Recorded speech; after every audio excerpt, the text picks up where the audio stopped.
All right, meeting reconvened. We have completed 341. Can I please have somebody move that? Well, actually, I'll just go to the discussion around the audit committee. No, well, no, they're unconfirmed, so we can just receive them, please. Note them. Can I have somebody move that we do that, please? Councillor Plum, seconder. Councillor Rogers, those in favour? Carried. Any questions regarding that?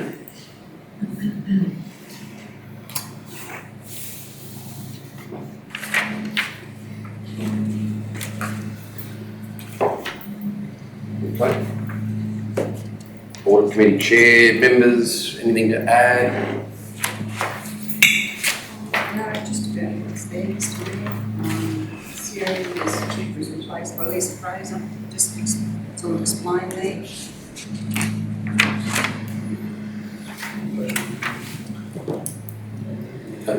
Councillor Rogers. No, I don't have anything to add. They did go into a little bit of detail about looking into IT security, which is a big risk, and yeah, also our rubbish.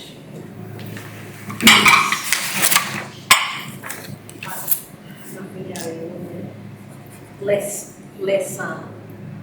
spotlight shone on sustainability for some reason. Yeah. Questions? Yeah. Through the chair. Sorry? Sorry. I was just going to say probably the key item that was discussed was the external audit plan. That is a key document for our external auditors, which is the ATO, this year represented by Grant Thornton, who was our auditors last year as well, or the last couple of years I think. Yes. So nothing out of the ordinary there from the audit plan. Yeah, as mentioned, sustainability was a fourth. There's 3 focus areas. Please don't ask me what they are, I can't quite recall them off the top of my head. But sustainability was a 4th one. It's not that it's dropped off, it's just that there's 3 focus areas they want to spend a bit more time on. They still look at sustainability as a key part, and the sustainability measures are still a key part of what they audit as part of their financials. But they'll be here in May to do the interim audit, which focuses more on controls and gathering information in preparation for the final audit, which will be in early September. Once that's completed, we then we'll have a couple more audit committee meetings, probably one in very early July, very late June, and a bit after the budget meeting, and then financials adopted as usual in October at the audit committee or endorsed, and then that's probably the key item that was discussed was that. We did touch on a number of the other points that the chair and deputy chair have mentioned. Thank you. Okay. Very good. Thank you. Financial performance report 351. Have somebody move that we receive and note the report. Councillor Peoples, seconded. Councillor Gleeson, those in favour? Carried. Questions?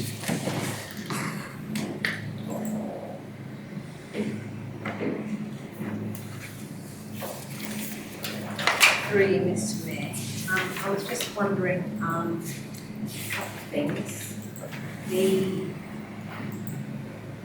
materials and services being over budget, I can understand that some of that is from the refuse collection costs, but NDIS, that's how does that affect? So further down it says that the NDIS is tracking really well. So I guess I've never seen that in there before. Through the chair, we've provided a bit more information around what is behind some of the numbers that you're seeing, and while things like material and services are over budget, some of that is as a result of additional recoverable works than what we expected. So while expenses are up, also the revenue that we can get out of those activities, NDIS being an example, emergent flood works being another, we are able to recover those costs. So while it is looking like material and services are over budget, which they are, revenue in those spaces is also will be up as we start to recover the funds So of that that's- expenditure. Sorry, and it's just that hasn't been recovered back yet with That's- NDIS. So in NDIS's case, it is well on the way. There's still a little bit in you spend it first and then recover it back, and that's why we're saying NDIS is performing really well, is because we're over budget with expenditure, but also our revenue is over budget in the NDIS space as well. We do have to do a fair bit of recoverable. The recoverable works around flood damage, the emergent works claims. We do have a couple of claims we need to process there. Chris and his team have been quite busy with flood damage claims for the recent events, but once that's complete, we'll look to move forward quite quickly with those emergent work claims. To have that money in this financial year, hopefully, is the plan. Do you want me to continue? Keep going. Yep. So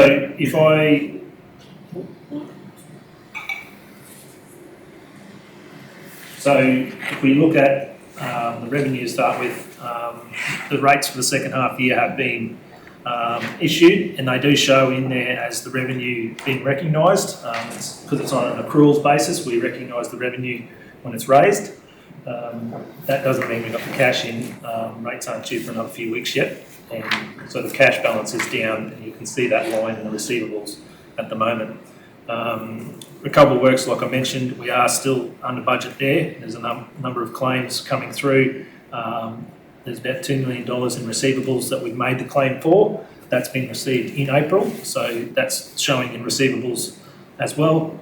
The interest continues to reflect higher than expected, and has been performing really well for us. So we're well and truly double the budget we expected, even more than that, and more than nearly triple it by the end of the financial year at the rate that we're currently receiving interest returns, which is really positive. In the expenditure space, I'll leave material and services unless there's any further questions. Employee benefits are just slightly under budget, and financial costs are progressing well as well. As I mentioned, in the financial position, our cash balance has dropped to $8 million for the month at the end of March. It is quite low, and I suppose it is keeping me awake a bit at night. But as you can see, we have had in the receivable lines, we do have $8.5 million owed to us at the moment. We're expecting, which is rates is about 4.9 of that, and then there's $2 million. Most of that $2 million has been paid this month, so that is improving our cash balance. Sorry? Not like it. So cash remains a big focus for us as we go into this end of financial year, but as I mentioned, flood damage, emerging flood works claims, AX grant to come in over the next couple of months as well. That'll improve. I suppose our focus for the budget going forward is how we start to build that cash balance up. So there is, we are getting down to as lower numbers as what we are currently.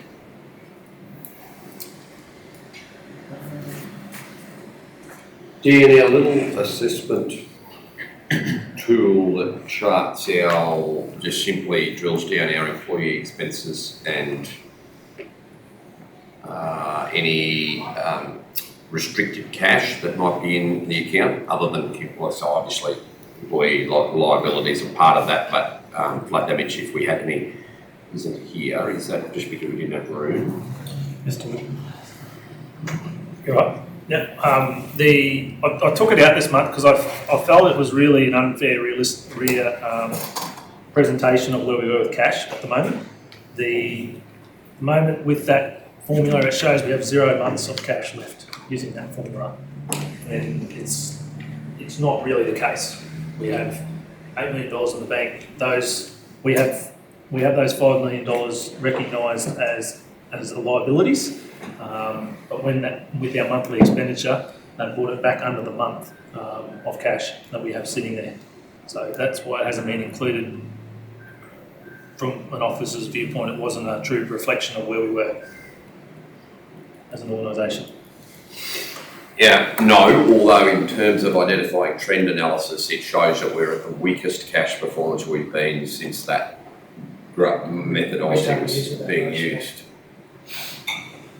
Whether, I think we've always adopted the position that it's unrealistic because it assumes zero further income for a start. You know, it assumes that even receivables are not paid. But it's a bit of a guide. I guess we developed it in-house as a bit of a guide towards a doomsday scenario if you know, and probably to force a bit more broader institutional understanding of the importance of the cash balance, which obviously you're concerned about. But I guess even though it's not there, by virtue of it not being there and not necessarily being a fair reflection, it's still an accurate reflection of the fact that we are at our lowest ebb that we've been for some time. Not ever, we've been lower, but we aren't in a good spot. So we want to hope that the receivables are out and rise. And for the month of May, June to kick around so that we can get some fags payments. Yeah, we do. Oh, I'm a bit ambivalent. There is the tool that's on the next page about, you know, the unrestricted cash cover ratio. That's been developed by the department. I mean, we were early movers. We moved before the department did to recognise cash as a key. They don't assume the same doomsday scenarios as we do, and probably rightfully so. Even, you know, catastrophic events hit the country like COVID and we still don't stop getting paid.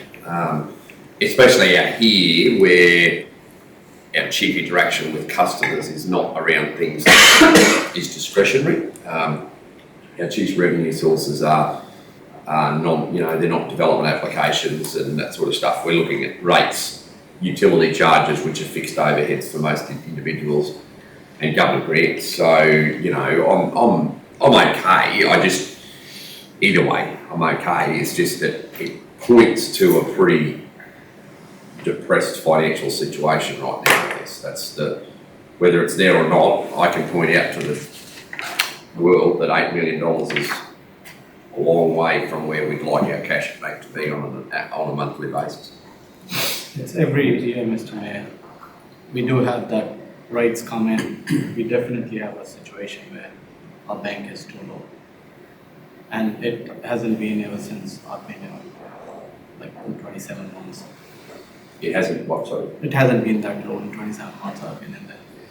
It's I guess we are at the point of the year where we're going to have some dollars start to flow through, and I think I said yesterday in the workshop, our lion's share of our outside workforce's activities for the next, in all areas for the next 3 months is going to be on externally funded projects.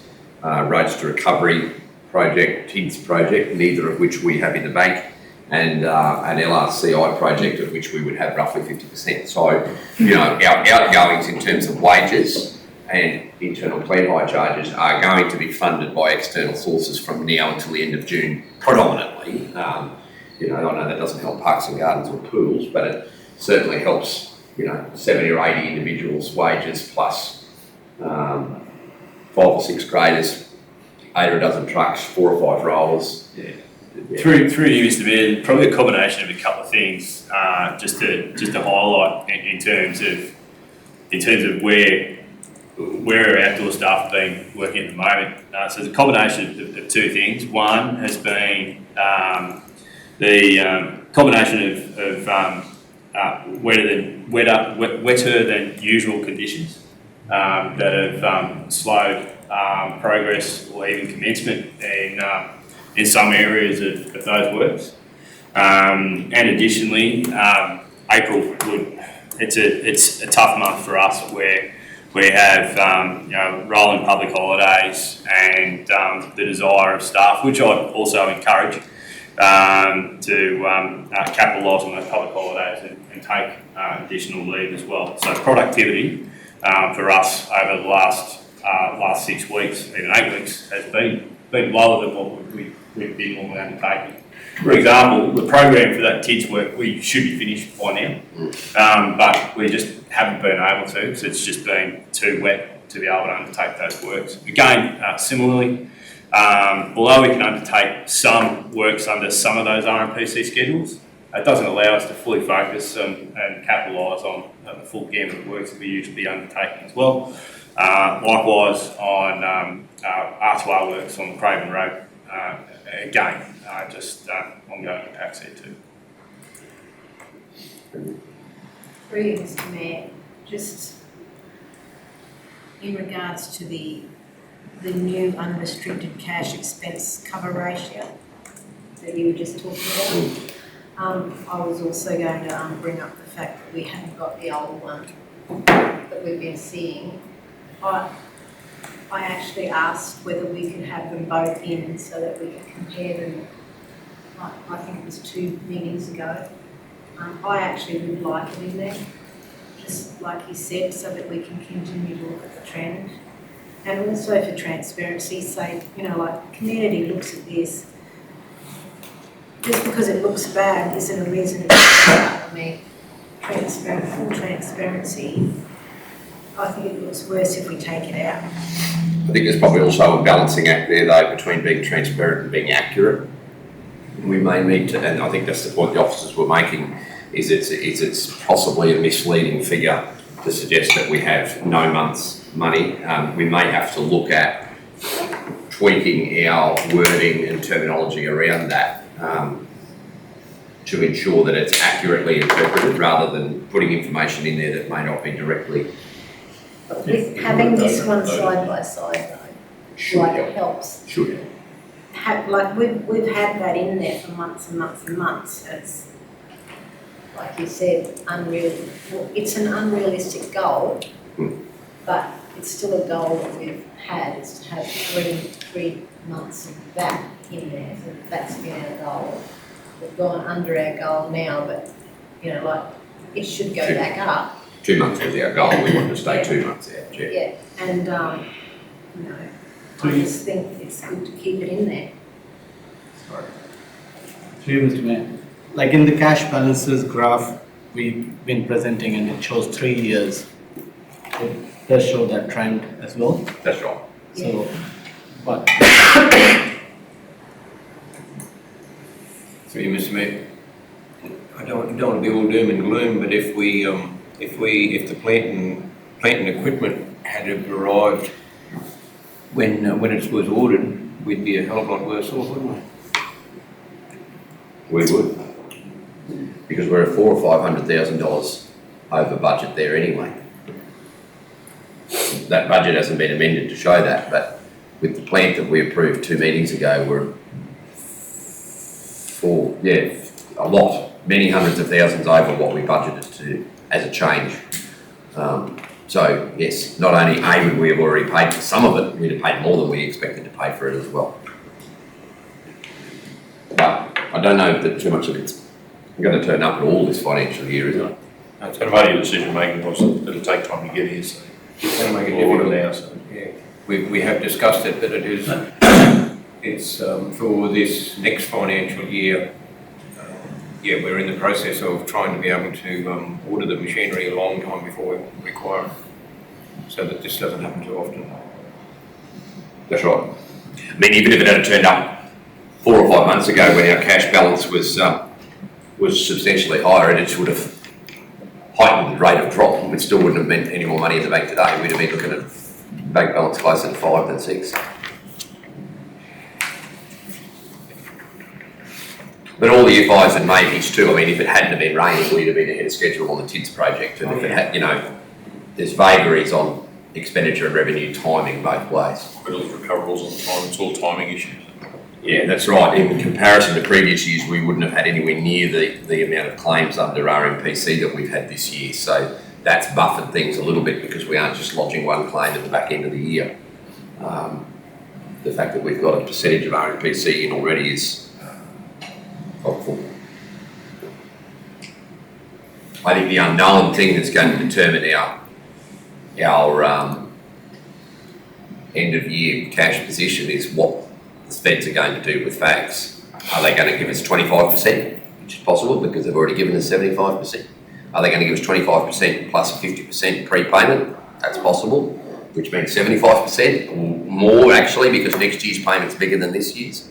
Are they going to give us just a 50% of next year's and try and it makes, and we won't really know that until possibly 2 or 3 days before we adopt the budget, until we get our final estimated statement of financial position. Like that can be sometimes paid in the last week in June. So, Bank account, yeah. sorry. Yeah, quite often we don't know what that is going to be until it hits the bank account. Yeah. Mr. Mayor, the other graph that had road maintenance and street, has that been taken out too?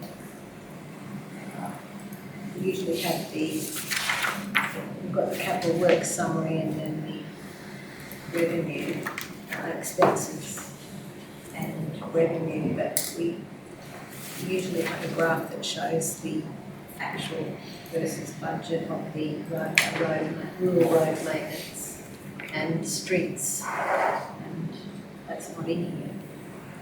Through the chair, we had that one that hasn't been in for a couple of meetings. We are looking to redo it to include some other expenses other than just, because Parks and Gardens wasn't on there and some of our other maintenance expenditure wasn't on there as well, so we're looking to make sure we've got correct information in there, but also a wider range of what those operational items are, operational expenditure items are, admin as well. So that should be back in there next month, yeah.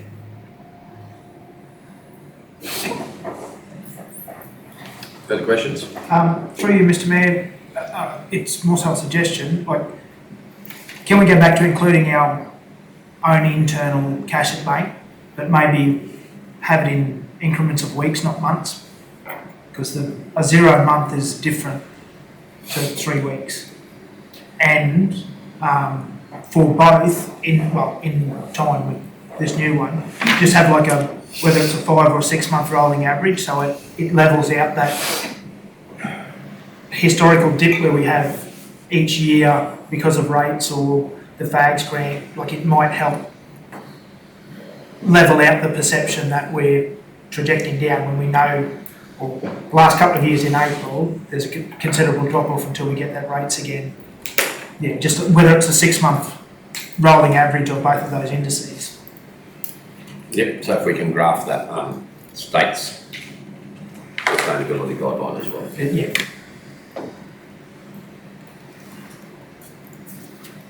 That one's fine to start months if that's how the calculation is, but yeah, maybe suggest weeks for the for our little internal one that we've been using historically.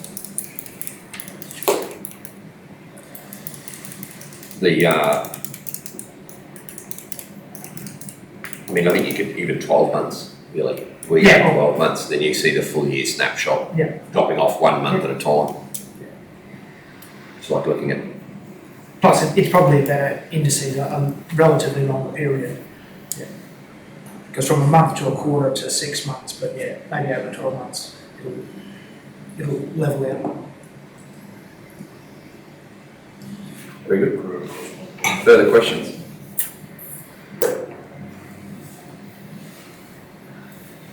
Okay, can I have somebody move we receive the community care services report, please? Councillor Plum, seconded Councillor Gleeson. Those in favour?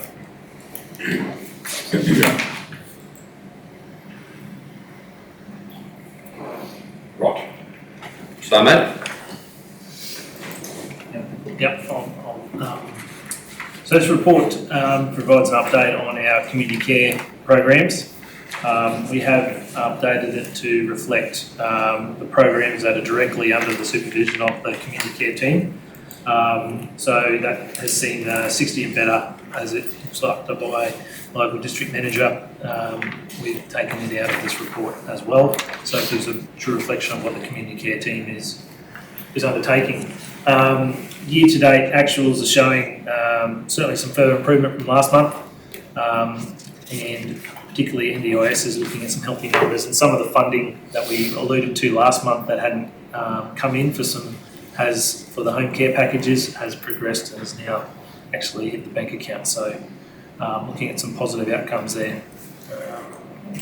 So on the next page of the report, it details some information around we've got the summary, but then we've also provided the individual programs financial updates as well. And you can see what we don't have in here is a comparison to the previous month, but looking at the net profit, net expected result of the CHSP, you can see the $9,000 result is our projected result now. Loss is a lot better than where we were last month, so that is a big improvement there. The home care packages, similar story here. You can see the revenue, the grant funding has come in and is reflecting a lot closer to where we were expecting. I think there's still some more to come in to get us a lot closer to where that year-to-date budget is there. And we can see our current result is a lot closer to where the budget is predicting. And then with the NDIS, the numbers there are still very healthy as what we reported last month.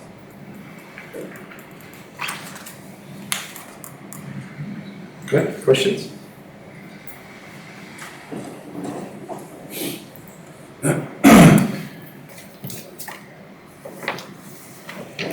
If I can just add, to Samed, the work he's done since I've been here to bring this back in order, because there's a lot of work to do. I'd like to thank him for that effort. There was a lot to do and he's done a great job. He'd be a good asset to his new employer. We've got one more report to come, Samed, but yes, thank you. To do with this. Yeah, no, in this specific area it was a mess. We had no idea. Now we've started to get some handful of it. On costs have been corrected. There's been a whole bunch of work going on, and the CHSB staff have had to do that, and you've had to have some tense conversations with departmental officials. You've conducted that very appropriately and very well. Very much. All right, works report 361. Councillor Peoples moves, Councillor Plum seconds, those in favour, 7-0. Chris, we've had a couple of goes already today, you're 3 parts of the way through your report and we haven't even received it. Just about to try and assist, bit of mutual support across there and very good. Keep the pressure off. Look, there are a couple of things to add. I did spoke broadly yesterday about where we are with regards to some flood damage works and some submissions and the progress of some of those submissions. The two major ones that I spoke to were the Texas Road and the Jericho Aramac Road, of which I believe they were the two most significantly impacted roads from the January event.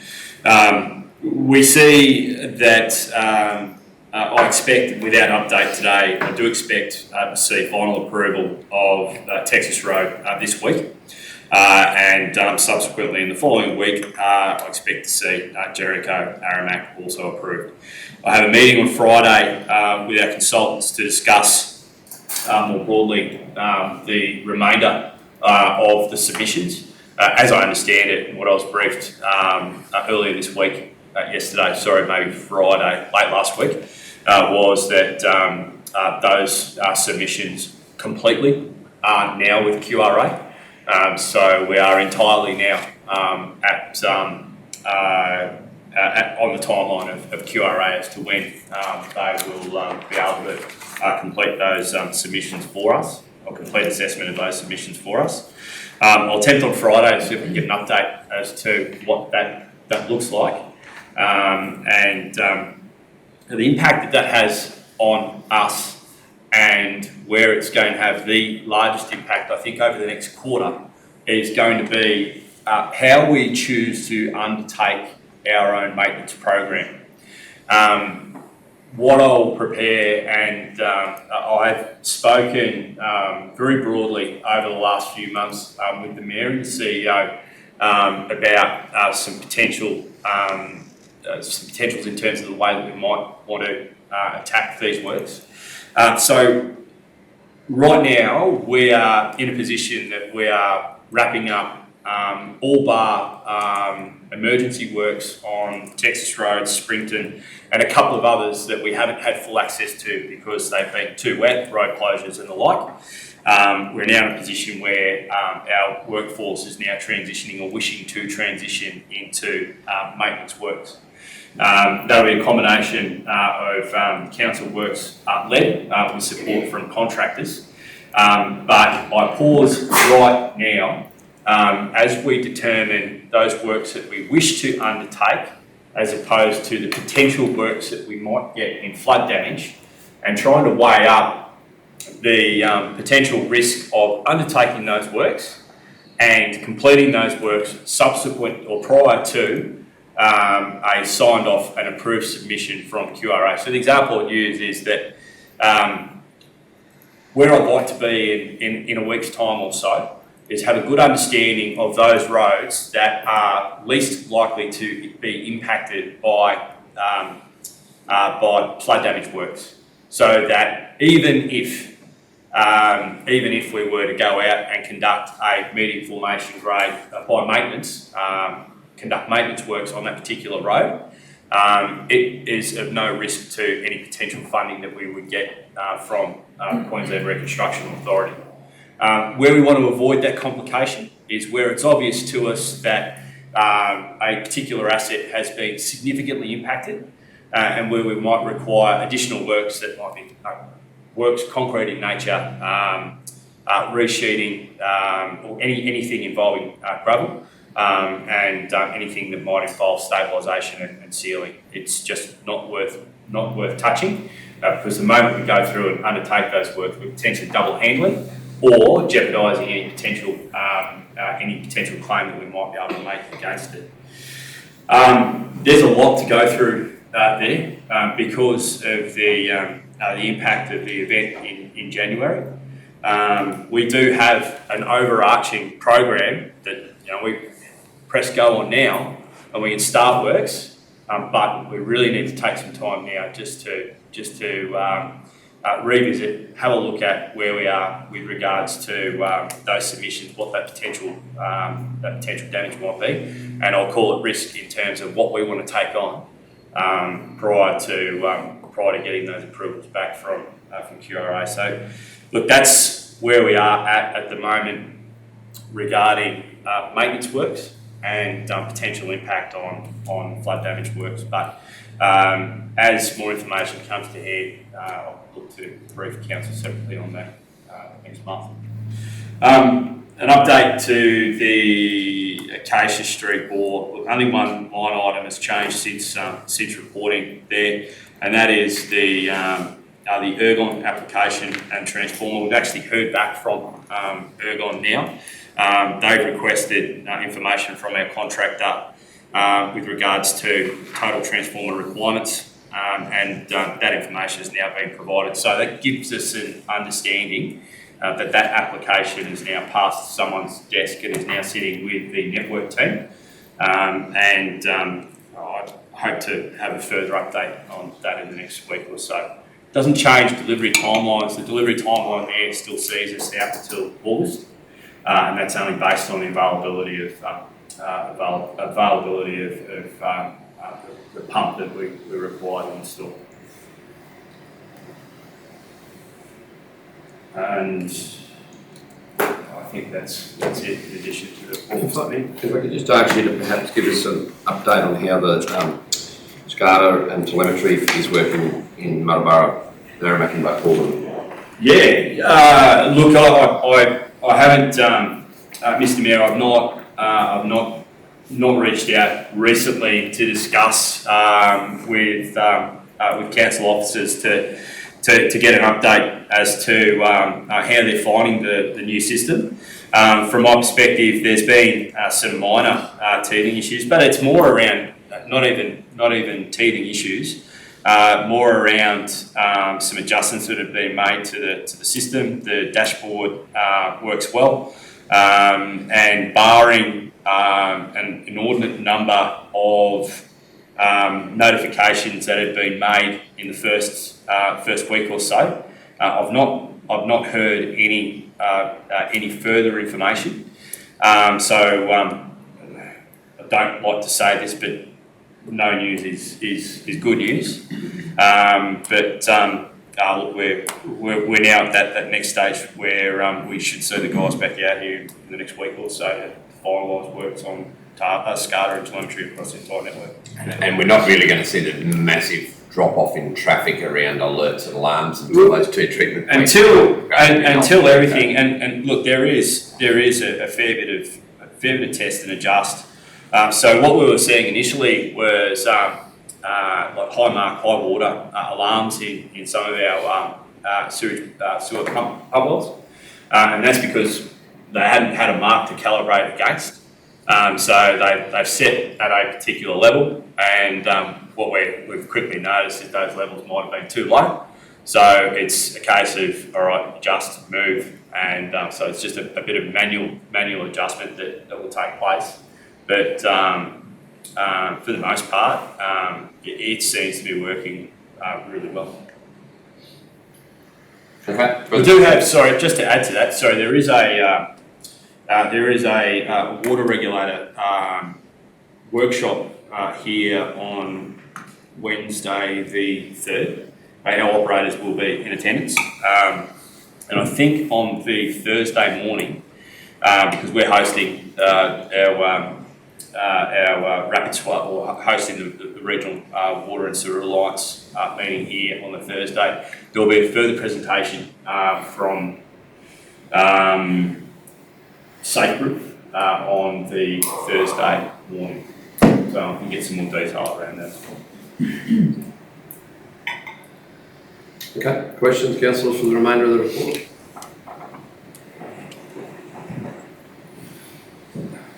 Councillor Gleeson. I don't want to be... Just a question. Regarding the Craven Road, there's still waiting at the bottom of the lines as the subgrade height should be ready by the end of the week, still waiting on prices on pavement material. Is that there's just been a tender put out, but you'd actually have in the budget to do that job, you would have the figure that you're going to spend, wouldn't you? Sure. Through you, Mr. Mayor, I can update that for you. Off the top of my head, I can't recall what it is, and I haven't seen what that tender's at. We'll leave that one. I'm sure questions. The other observation, just an observation, and some people might agree with me, some might disagree, but the shoulders on the Black Soil Road between here and Aramac, especially between here and Aramac, come in with heavy formation over a period of time. It happens every year, heavy formation. They go with a couple of graders, a couple of rollers up the water trucks and do a magnificent job, get a shower of rain and it's busted within 5 minutes. The other day, there was a quick job done, and that quick job can be done 5 times a year for half the cost, and I think it's a great idea. The quick job, I think, is a great idea. Because they've come out, they've done the quick job. Through you, Mr. Mayor, that was not council that did that work. It wasn't? No. Right. Okay, well, whoever did it, they did a really good job for 5 minutes. Still investigating with the senior work supervisor who might have snuck out there and undertaken the work. We'd only just finished, I wrote it in my diary, and I don't have a diary here with me. I'd made a trip up to, so from Corinda back this way, I made a trip up to Aramac a few weeks ago, and I just noted and then sort of thought about it. I was driving along, potentially maybe boundary to boundary of a potential property, and I touched base with the senior work supervisor, and he sort of shook his head, and we left it at that. Should be done more often. because the big formation jobs don't get done, cost a lot of money, shower rain, they're busted. That took 5 minutes to do. There's been a shower rain last night and it's busted already. So, anyway. Yeah. Okay. No, not like that. Okay. No. Chris, Mr. Mayor, Chris, the maintenance done on the York Camp Road, Did we have any water on that road? Through you, Mr Mayor, look, I believe there may have been some emergency works done out there. They're just about to commence more works on there, I believe next week. Broke up, went to Bulldogs very quick. Yeah. But if you're going back there to do some more now, a little bit more. Any further questions? Okay, 3.8.1. Can I have somebody move Paula's report be received, please? Seconded, move Councillor Rogers, seconded Councillor Gleeson. Those in favour? Carried. Paul? I'll probably take most of it as read. I'll just raise to congratulate the MCDA on their first stage of the Union Hall project with the 5 shears going up there. They were really good. Don't think they've heard from their second round of funding yet to complete stage 2. And we've got a couple of travelling shows coming through town in May and June, which the community will enjoy. And just we had the Harry Redford Cattle Drive, and it's postponed until 2024 now. Committees are going to ask council for a little bit more support there with events coordination and advertising.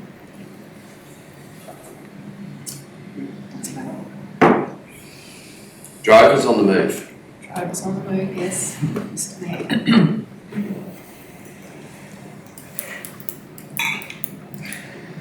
Mr Mayor, can I just go on from the... I haven't finished. All the permits are in place. Yes, Mr Mayor. Watering points are right. What about on this side of the line, Jenny? This side of the Aramac line, we're right?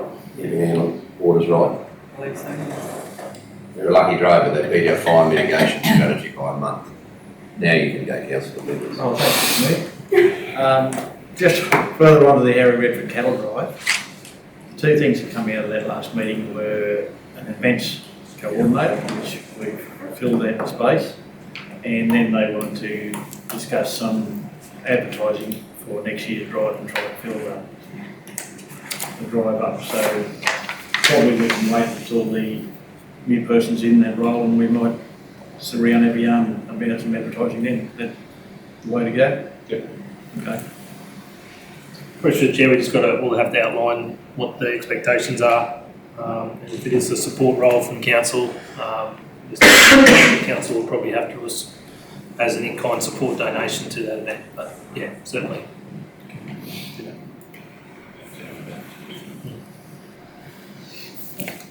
Further questions?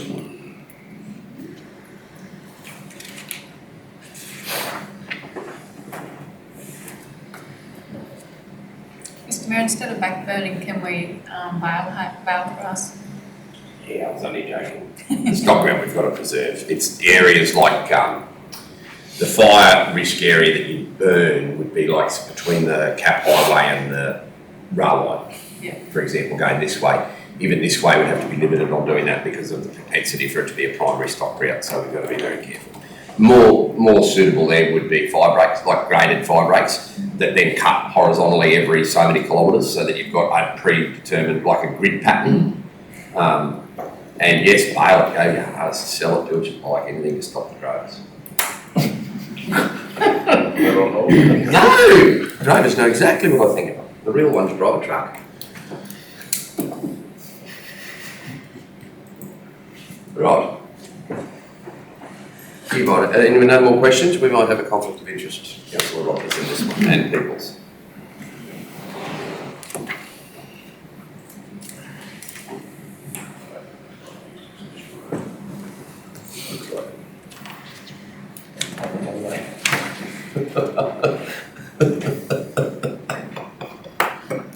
Positive. The road's fixed. You do a good job. Yeah, apparently, Beatrice Gleeson thinks he did. She did, whoever else. The one baby won't get next time now that he's documenting on TV. All right, councillors, we have discussed this. we discussed it, no, sorry, I flagged that this was coming to you prior to us making a decision around a recent community grant. Paul, have you anything to add other than what's in writing here? Sorry, I need to give you that right first, sorry. No, Mr. Mayor.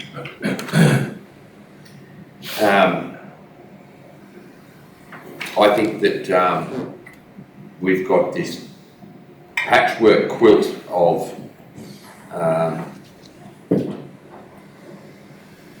community group sanctioned events right across the council area, where they either use council for owned facilities, seek cash, or they operate off their own, you know, a couple of golf clubs, Ballanidi, you know, there's a variety of different groups.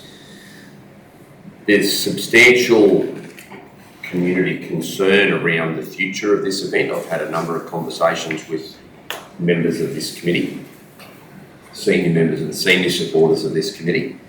Very serious concern around their ability to comply with state government agencies' instructions and or their actual adherence to or breach of that and there being no verification, as well as their lack of proximity to a town, as in not located in town. And I identified with them that two of their major cost drivers were either security to ensure compliance with OLGR and local QPS requirements, and first aid, which obviously requires QAS attendance. And I encouraged them to reach out to us for support for one of those two. I've said before, a lot of community groups possibly don't need our assistance to the same extent that they've historically received it. Many, including Councillor Arthur, drove the change to the community grants policy to ensure that it was request assistance, or whatever the correct name of that is, to ensure that we have got assistance available for those groups who need it most. I believe at the current moment, to ensure compliance but also the future of events, the Aramac area is in more need of assistance than a lot of others due to successive events being run by multiple organisations encountering severe difficulty in ensuring compliance with QPS direction, and that providing this level of assistance and therefore ensuring professional assistance may safeguard the volunteer workers on that committee and the future of that event. It is a significant sum of money, but it is very consistent with the money that we've been seeing quoted for community groups here in Barcaldine to run security, and notwithstanding that they obviously are required for travel and accommodation, these security people, it's a bit further away. I've never been to Ballanidi Rodeo, but it has been a part of the Aramac community's rural heritage history for a lot longer than anyone's been sitting in this room, most of us. All of us have sat in here. I think that given the trouble that they are encountering over there, I speak very strongly towards supporting this. So I ask other councillors for their opinions and if they have any questions for supporting information.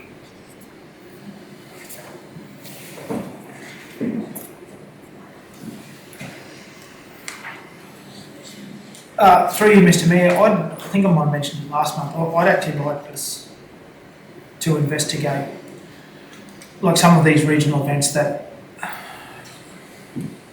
are on the premises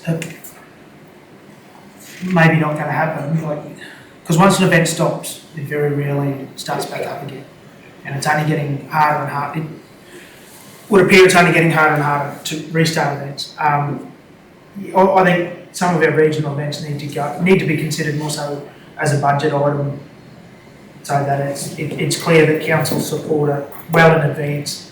I applaud the club for getting in months in advance, because it's April, September. August, September, April, September, that's 6 months. Yeah, for getting in well in advance. The only thing I'd say is, yeah, again, just the procedure, like the form's unsigned, it's not dated.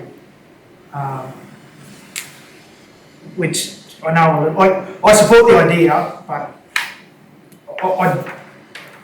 my continual issue with like I's being dotted and T's being crossed doesn't seem to be getting across to the community or even to council. Like I lose no sleep in the council giving them the money, but I just want to make sure that our policy and procedure is adhered to. And like I said, I would rather see events like this become part of our annual budget, like with a serious consideration of like the $4,000 or $5,000, because I think we've supported the last couple of years that I know of, and I'm happy to. It's just, yeah, I have issues on the follow of policy. John, we definitely have supported the event, Yeah. believe it or not. I don't know that we financially supported it. I think the motion came to us to this and we brought it back to $1,000, $1,500. Last year was 8 on that, yeah. Is that right? Yeah. But you're right about process. A few other boxes not ticked, like the bank statements, Yeah. attached, that sort of stuff. And that's the part I don't think the community and operationally council is picking up. Like, I'm more than happy for the money to go to them. I just want to make sure that we're signing off on our governance and following. I want the community groups to tick that box and attach their bank statement, because if they legitimately come to me and plead their case, and then I come in here and plead my case, their case on your behalf, their behalf to you, and we find out down the track that they've got a $200,000 bank balance, which I'm not for 1 minute suggesting Gallinini do. I'm going to say I'm fairly confident they don't either. No. But I trust that they don't, but I would also like to verify. Now that's why I think it's incumbent on them to do it. I'm quite comfortable there's not $250,000 laying around there. And that's what I mean, like, I'd like to see it for its company, and it's probably, we haven't got that far in this year's budget, but I'd like to see things like Ballymena in our budget as a regional event that we support, same as the TAC here in Barton. I did mention that to them, and I also mentioned that the earlier they got it in, the better planning they would have, rather than leaving it too Right, late. it secures their. Correct. So it provides us the opportunity to perhaps do both. We can support it by entering it into next year's budget as a line item in our community events, which then, when you redo future years' budgets, it's just, are we continuing to support and do it as a budget decision? Boom, here it is. Councillor Gleeson. Mr Mayor, totally agree with Councillor Arthur about the form not being filled out properly. I'm not in favour of water truck, cold room, bar fencing, wheelie bins, maybe lights. There's private water trucks around that if this was at other venues, there's private water trucks around that would do the job there. There's private cold rooms around that could do the job. There's plenty of bunting in that. As far as taking plastic wheelie bins out there, there's 44-gallon drums. For the last 60 years, there's been 44-gallon drums around there. Maybe some lighting plants, but I am not in favour of the full in-kind assistance when I know for a fact that there's private water trucks that have been doing it forever. They take private graders out there. It's on private country. But by all means, the money, because they need the money to, for this damn security that's unnecessary. But, so that's my point of view. So I was predominantly really talking about the dollars. I was a bit surprised to see water truck there, to be honest, but it is there. I probably wasn't as concerned about the wheelie bins and the lighting plants, because we give the lighting plants for every other group that asks for them as well, so I was okay with that. I'd sort of pick a wheelie bin and rubbish up rather than a 44-gallon drum if I was a volunteer, so I can understand them asking for that. Especially if they've been there for 60 years, there's probably a bit of rust in the bottom of them 44-gallon drums. I'll pick one up one day and wear it. The flag is obviously just to promote the fact that we back them. Cold rooms, we own a portable cold room in Aramac, do we? And we use that for support of community events. Is that the only reason we really own it? Well, in all honesty, I think the race club actually owns it, Mr. Mayor. We just house it and Okay. people just use it. It's not really our, So we're not really even giving them a cold room in that case. Yeah, but that's another reason why it probably shouldn't be on the paper. No. And, There could be a misconception within that community that we do own it though, is what I'm hearing. They probably, because it lives at our depot, they probably think we do. and my apologies too with the form not being signed. The secretary was actually having the baby when she sent the form in. So I requested the form after the letter that they'd sent, and she filled the form out when she was having the baby, so she couldn't Verify that physically for sign. cast on fact that did happen. Councillor Hanson. Through you, Mr. Mayor, I'm probably in agreement to everything about the workshop. With council police, I think there is private contractors around there that do that. Cheap, easy,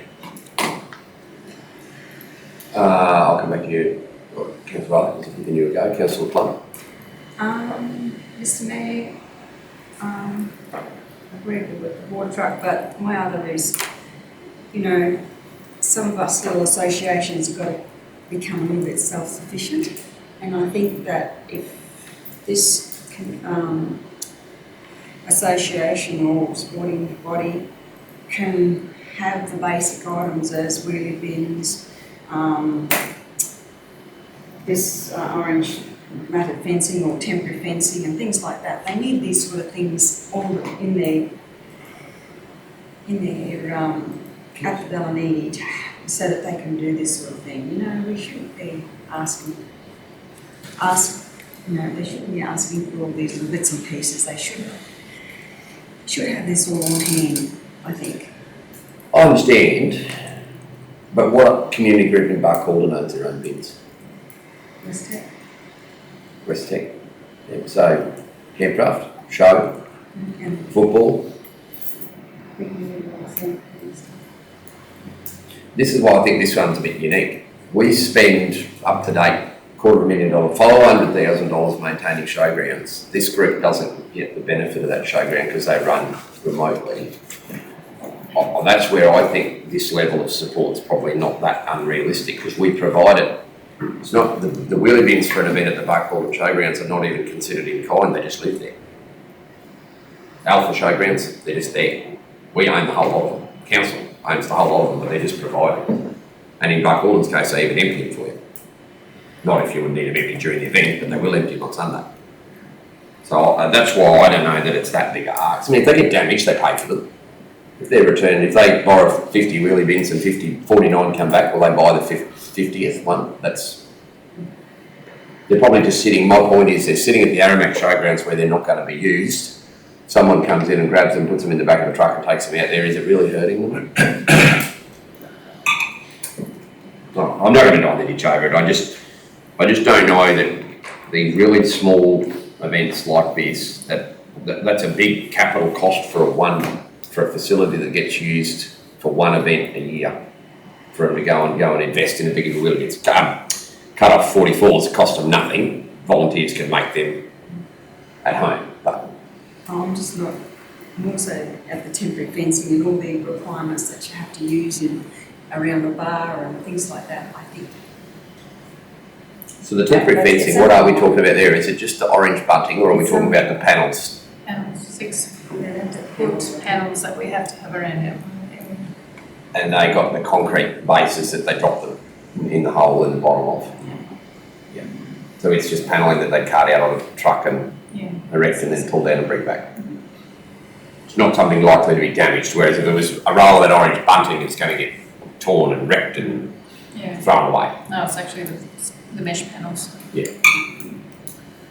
I back both of you councillors who were sending out a roll of consumable orange tape. That's probably something they can buy, but when it's these prefab panels that, other community events in Aramac would utilise, I don't see too big a problem.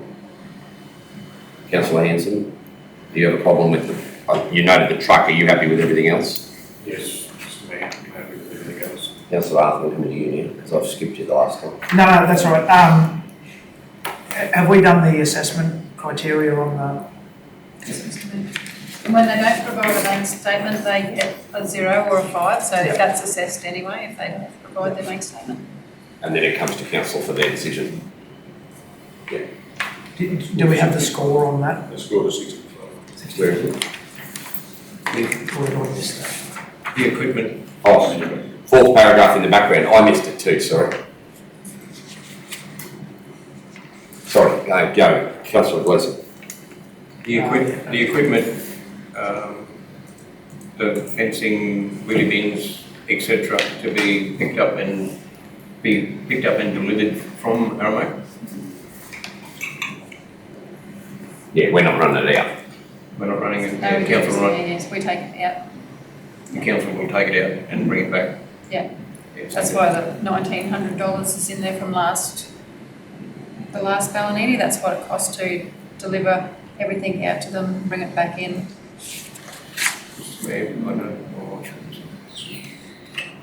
I better not say it, I suppose, but Yeah, see, I'm walking a bit now. the grandstands that were carted from here to Alpha. Yeah, nah. You know who carted them and who's bringing them back? Yeah, I think they can come and get it. Body truck, there's at least one, if not two body trucks on half these stations. They can rip the crate off and come in and pick it up. If you get the whole lot in one load, there's not that much stuff there. Yeah, no, that's not delivered. We'll provide it X our depot or facility if it's at the showgrounds. Because the lighting plant might have to come from Buckle. You never know where that could be, you know, if we need them. I know that there's some in Aramac, but they could potentially be used or offline. We don't have any lighting plans, Mr Mayor. They'd have to get that from Longridge.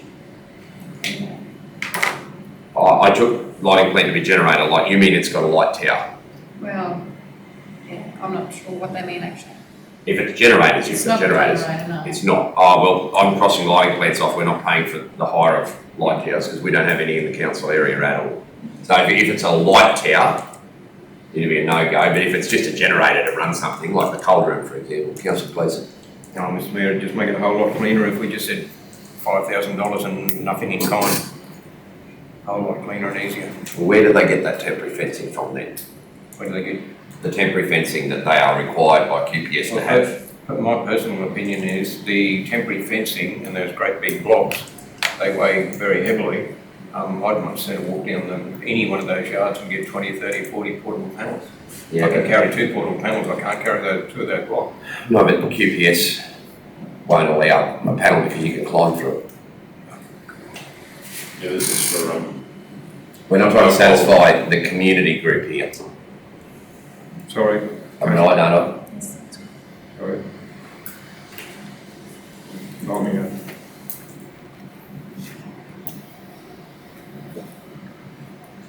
So I think we're excluding the water truck councillors, is that right?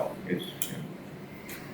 Water truck's gone, the cold room's not ours to give, flag's obvious, the fencing we're comfortable with. Councillor Hanson? Yeah, I don't think we have a choice of that with the regulations of bars and that. Yeah, I'll make out of that.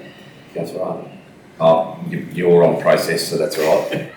Councillor Plum? Yeah. You're right. Yes. The wheelie bins, Councillor Gleeson? I guess so, as long as they have to be at depot. Yep. Councillor Hanson? Yes, Mr Mayor. Councillor, right. And the lighting plant is only if it refers to it, I think that's country slang for a generator myself. So if it's a generator, are you okay, Councillor? If it counts for generator, yes, Yes. at depot. Councillor Plum? If it's a lighting tower, they're going to source their own. I'm pretty sure it is a lighting tower, Mr Mayor, because they want to have the night radio, so. Yeah, well, it says if possible, and that would be only because we don't have them, we can't do it. Right, so the resolution will read that we agree to a cash donation of $4,000. Yeah, plus plant, and I've made it very clear what we've just gone through, so District Manager's taken a note of that, I'm happy with that. Resolution, do I have a mover? Councillor Plum, seconded, and Councillor Hanson. I'll go to debate, but before I do, Councillor Arthur, do you want to just state, Yeah, I'm as you do I'm each more time? than happy that the money goes to the community group. It's just I can't enforce enough on the community and the council that we need to follow that And I don't think the community groups are picking up on that. Look, and as I said, I'd like to see events like Ballanidi and even the next item starting to appear in our budget, just to give those events some security, whether it be 6 and 12 months out. Because as you said, it's a unique event for this part of the country, and with all the legislation and hoops that everyone's got to jump through, there's less and less of them. And as you said, quite important to the region. Historically and culturally. Thank you. I'll flip to the vote. Those in favour? Against? 4-1. Councillor Arthur against. We can invite councillors back in, please. Only councillor, only one Rogers. Only Councillor Rogers.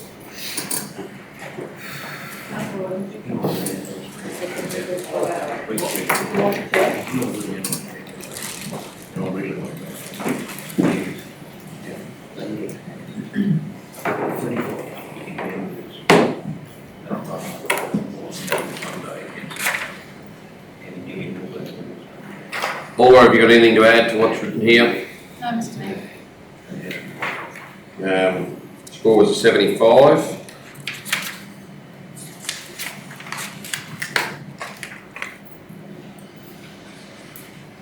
Questions from councillors? They used the old form, did they?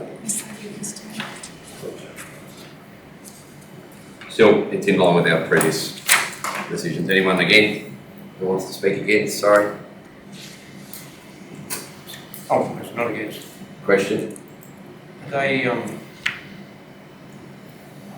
they asked for in-kind as well? They haven't asked for in-kind for, No. for use of rubbish truck and etc.? No, they just asked for a cash donation. Yep. And we're actually specifically here contributing towards the costs of the ambulance for the event. So that's why I'm just rubber stamping this one straight through. That event cannot legally proceed without a QAS ambulance following those poor bloody jockeys to work, so it must happen. Okay, we'll move. Councillor Gleeson moves, seconded Councillor Plum. Those in favour? 6-0. Councillor May you join the room.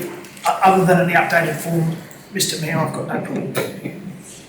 I never even let you have your chance that time because I knew what was coming. I'd identified I'm it for you. weakening. Still voted for it.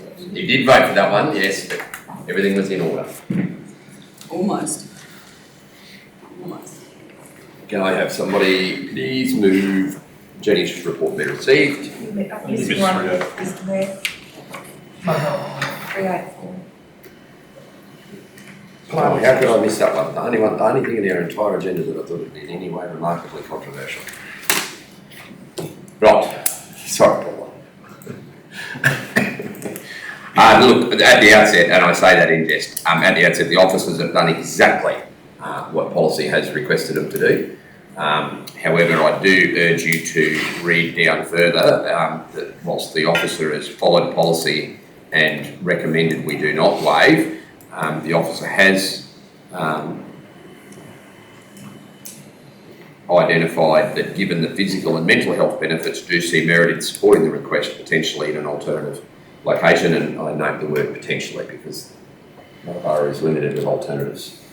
I commend the officer for what is obviously potentially a hardline stance, a literal interpretation of our policy, hence why it's come here.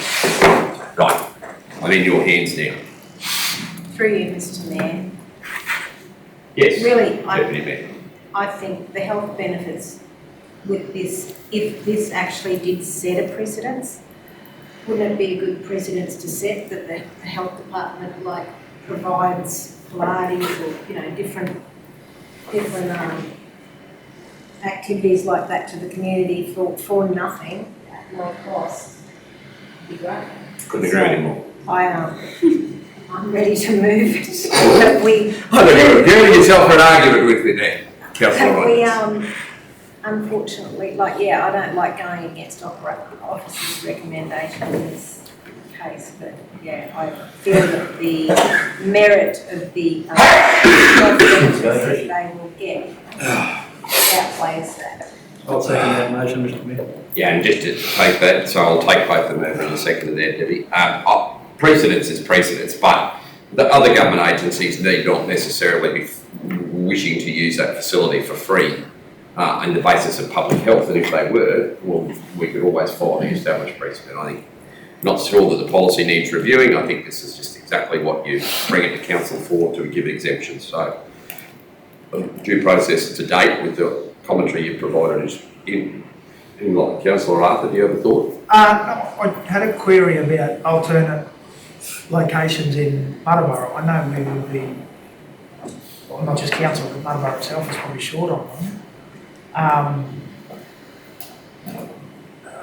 Would the men's shed be an idea? Like, is there room there, or is it? I've never been inside, so no. Okay. And maybe why it's not mentioned. Okay. No, I just thought it might just be another use for. I was, for that. as you were saying that, I'm thinking he's not going to talk about the men's shed in Muttaburra, surely. Straight away. I'm picturing the men's shed and the guys doing Pilates. No. Order. I just meant more so as a venue, more so than. Councillor Gleeson? Does not agree. We're voting to not agree. I don't need. We can amend that. We just need to explain. Change to agree. Yeah, So, yeah, right, we're going to change that. Yeah, but I'm just asking for your thoughts, generally. My thoughts, yes. Yes. I agree, we've got to help out the health centre and persons over there in any way we can. Councillor Plum? I don't have a problem with it. I think it needs to go ahead. Councillor Hicks? Through you, Mr Mayor, I don't have an issue with waiving the costs, because I think if it doesn't go ahead, we're just taking away small things out of the small community that's lacking a lot of things already. I put it to the vote. Those in favour? no, we get the wording right first. Hang on. Thought it was. I was just going to ask,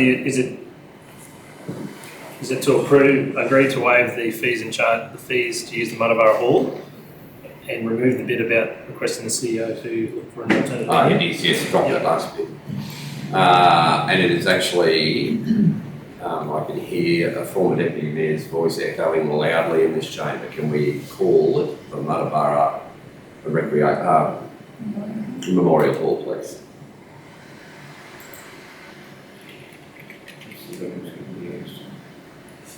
One's for you, Jenny. Those in favour? Against? Sorry, that was four.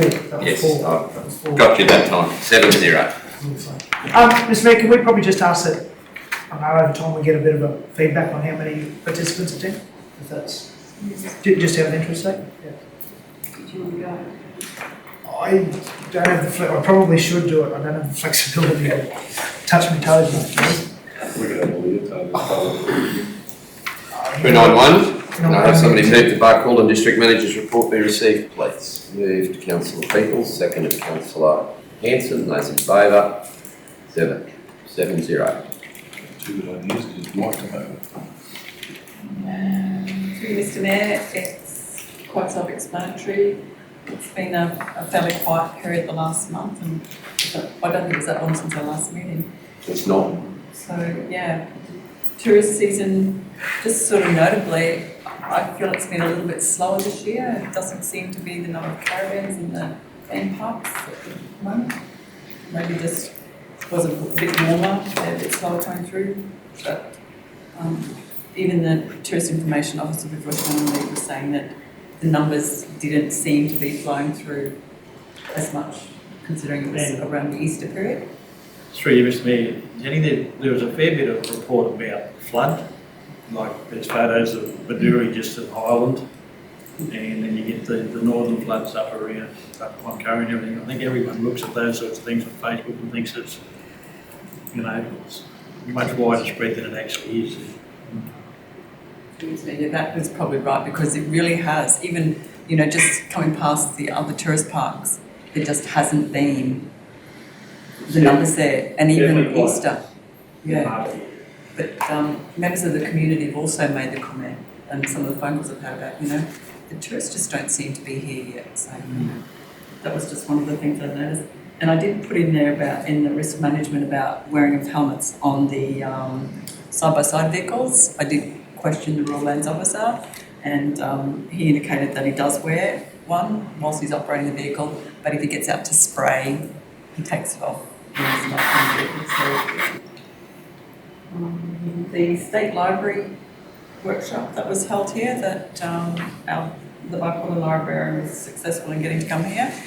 I did go down for one of the sessions. It was very good to see them networking with libraries from other areas. And the ladies that came out, we went to dinner that night, and it was really good to have a conversation with them, and them saying it was really good to have these come to these small communities. So, and they were different parts of the organisation. One of the ladies that came was actually has worked in LGAQ, she's worked in local government, so she's been around, which is really good. So yeah, and I think the librarians got lots out of it. Yeah, lots of beneficial information, and some of them even saying that they're going to get into the First 5 program, and what they got out of those sessions was amazing. Yeah. Excellent.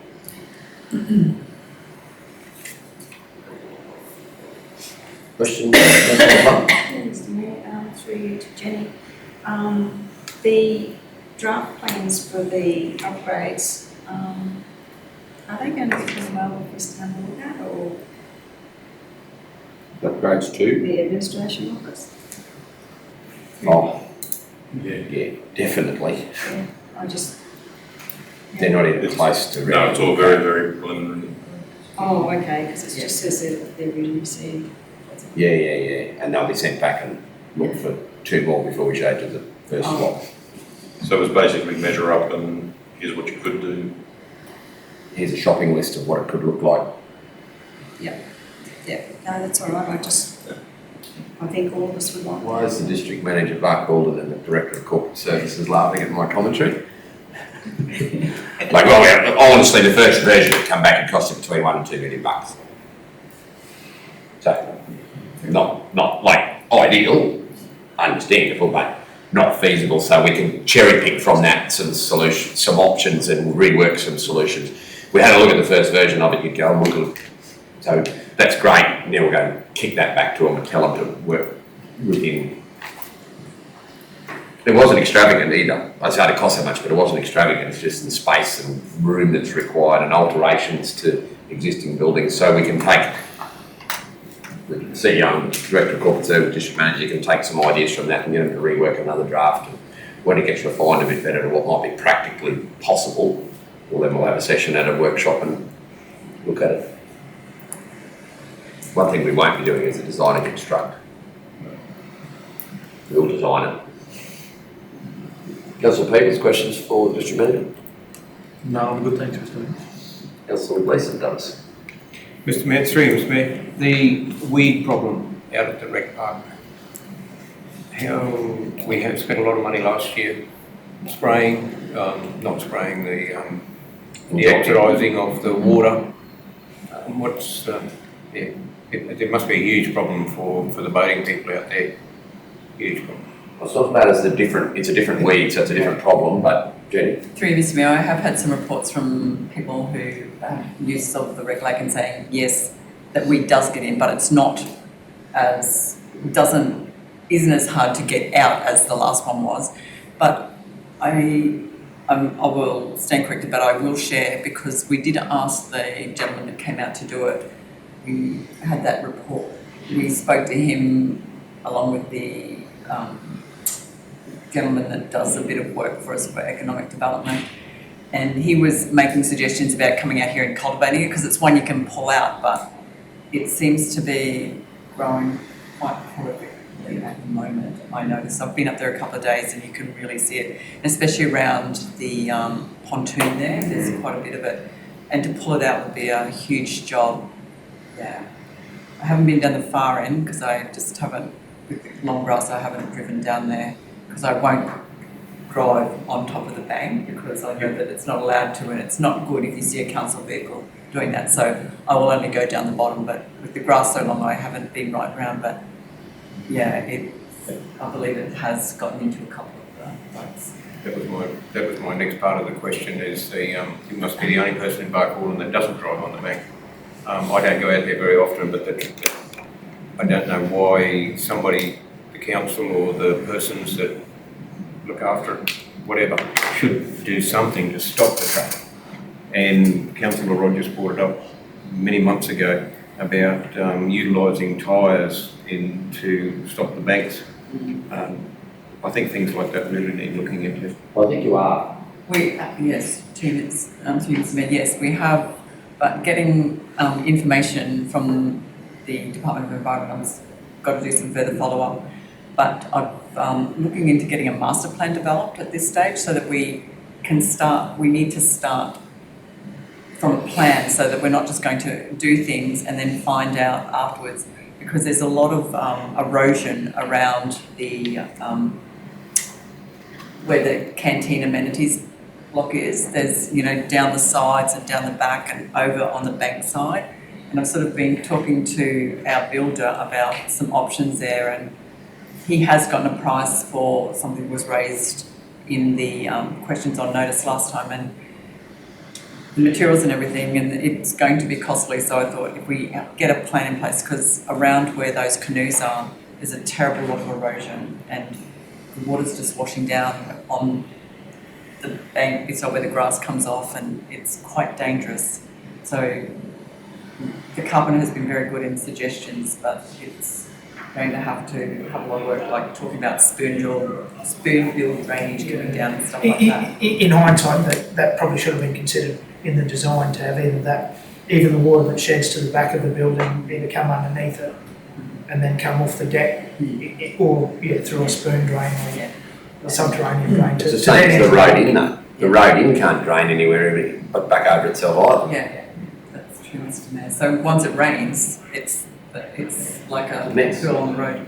And through Mr. Mayor, Councillor Arthur, what you were saying there is actually exactly what the carpenter has said, that you would do drains back, and especially those new outlets that come under the building and up further and come back in. So it's quite a bit of work involved. So fitting it or retrofitting it is choice of cost. Or yes, it would have been good to have done probably with the building. Through you, Mr. Mayor, I know the shower rain's been really good, but there's mainly only one person working in that area over around the showgrounds, and he's doing as good or better job than has done for years and years and years. He's excellent. Thank you. There's a lot of pride in making it look good. That was great. there is a bit of weed and onion grass that starting to come through the oval over there. That'll do that. I think we mentioned Director Lawrence mentioned it previously.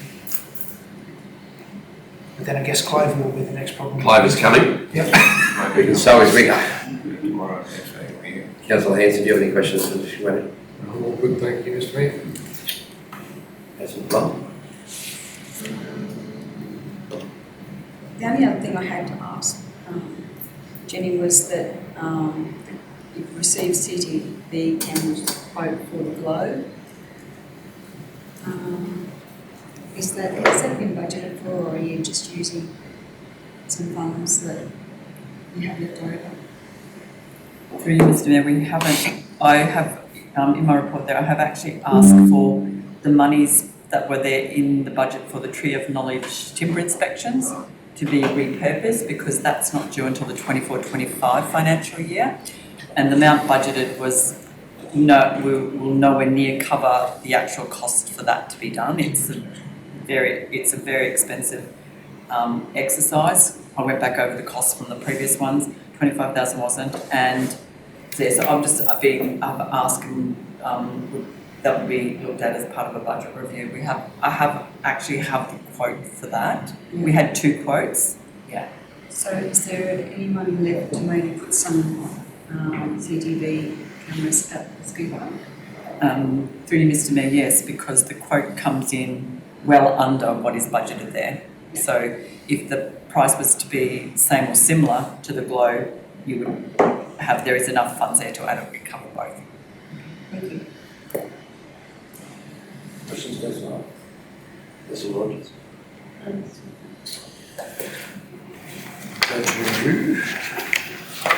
Project progress report. What did I miss? No. Project progress report. Can I please have somebody move that we receive and note the report? Councillor Plum, second it. Councillor Hansel, those in favour? 7-0. Right, let's start. Where are we?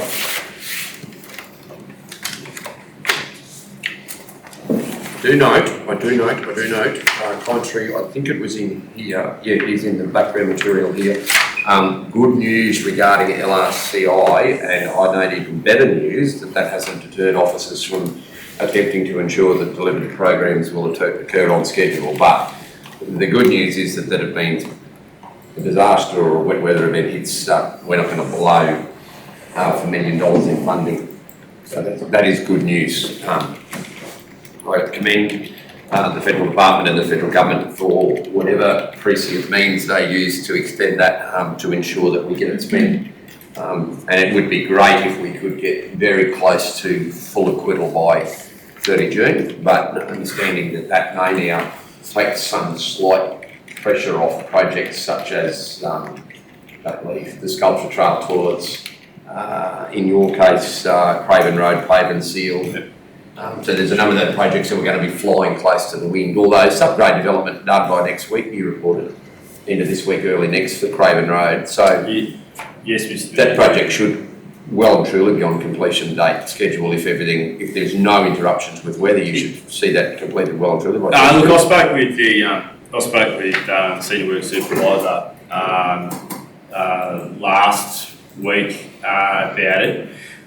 He was optimistic, but also grateful for the extension of time. So yeah, it would have been close anyway. But yeah, we're still aiming for the end of the financial year. All right, let's start and go through these in methodical order. I'm not going to individually read out each line. I encourage an officer that wants to point something out or a councillor who wishes to ask a question to do so. Attachment 1, Goal 1, communities. A number of green boxes starting to appear there.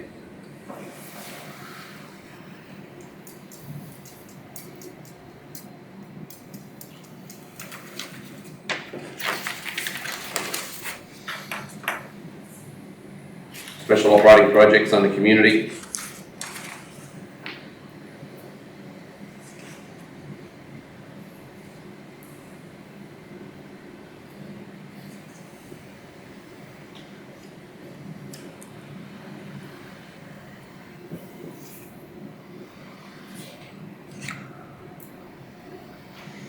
Goal 2, services.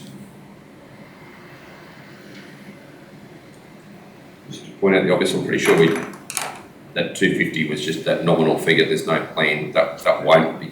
That's not occurring. Yeah, for correct, most. yeah. Yeah, Mr. Mayor, generally, once you take those deferred figures out and say the money for the breeze, those percentages change considerably.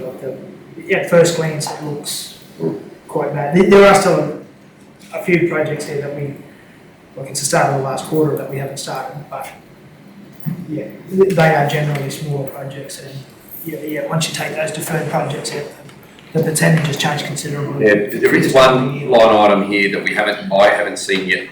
Well, it's not been spent, and so I'm assuming we haven't actually yet promoted it. We initiated that project to upgrade land to assist homeowners with upgrading their wheelie bins and the bin replacement, the 50% subsidy.